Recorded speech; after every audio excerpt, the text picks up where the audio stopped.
Hi, stop looking at yourself. Put it all in. Hi platform, I'm Nikita Gill. I am talking to you today from my bedroom as it has been a wild year. I've got the penguin team behind me showing me how to do this, and for some reason I can't stop looking at my own face, so this is really hard to do. I'm here to talk to you today about The Girl and the Goddess, my new book, and about why poetry is so popular with you guys. I don't think the kids like to be called the kids, but so should I do a few with the book and then a few without? A novel in verse is basically an entire novel which is told in the form of poetry, and the reason why the form is so much fun to play with and is so readable is because it gives you a real insight into the characters and the way that they think. In this book particularly, the characters write their own poems, so you really get to know what they're thinking. So this book basically has been in the process of being worked on ever since I became obsessed with mythology, which is when I was like 8 years old or something. It has a queer South Asian girl as a protagonist. I didn't get to read a lot of those books growing up where I saw myself in the characters, that it is the story of a little girl growing up and trying to understand the world around her, even though the world around her is complicated and often against her because of who she is, because of misogyny, because of biphobia, because of homophobia, because of the way that politics are.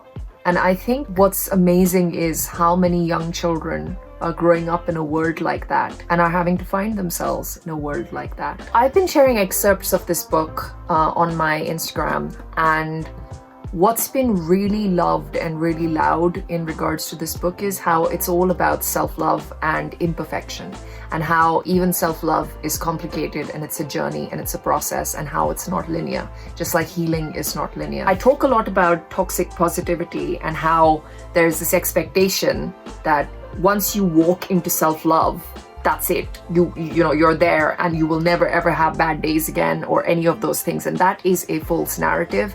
It's a narrative which is pushed quite hard on social media. And I think that that's one of the things which I try very hard to tackle. That's the thing that I found a lot of people respond to is imperfection, because as human beings, we're all works in progress. This is from the beginning of the book in the prologue, and it's called A Secret from Me to You. There is a thing you should know before reading this tale. Despite my best efforts, I still do not know how to love myself. But here is the secret that no one told me. It's okay. It's okay to feel like you are drowning inside your own bones sometimes. It's okay to weep like a sky devoured by a storm. It's okay to be aware that there are wounds in you still that you aren't letting heal. Survival is ugly. Self-love is complicated. Healing is messy. It is your hardest days as much as your best days that help you grow. All of this is part of being human.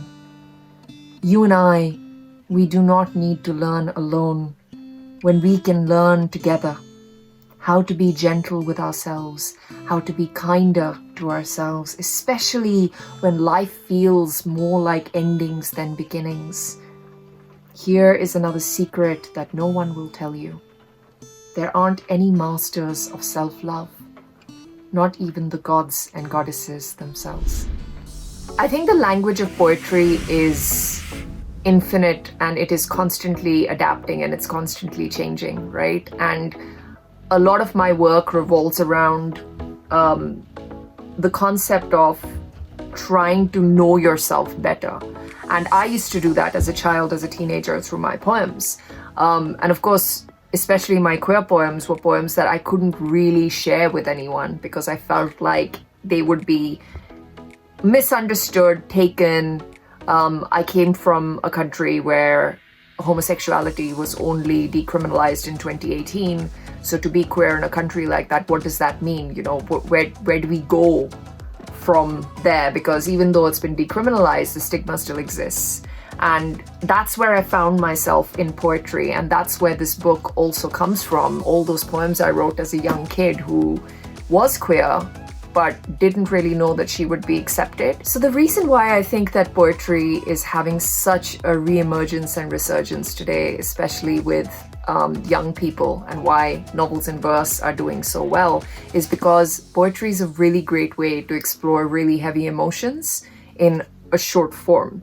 And what's really brilliant about poetry is that no two people think that poetry is the same thing. And that's where it varies from fiction. My biggest advice to young writers is be brave with it. Whatever you're writing, just be really brave with it. There are so many stories and tragedies and hopes inside you that you've never voiced and that are longing for you to tell the story.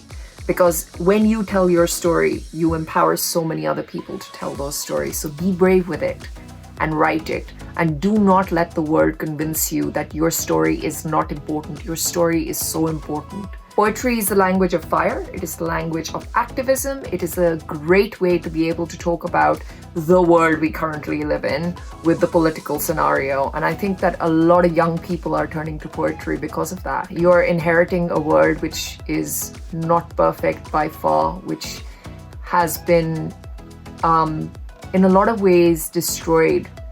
And I believe that you will be able to do whatever you can to make it better. You are the most socio-politically aware generations that I have ever known. You're better than I am, and you're better than most adults I know. Which is why your poetry and your stories are going to be better than anything we ever do. So please believe in yourselves. This is me coming to you from my very messy table in my very messy bedroom from a very messy year. If you'd like to find out more about The Girl and the Goddess, there's a link in the description. And for more videos like this, please subscribe to Penguin Platform. Thank you.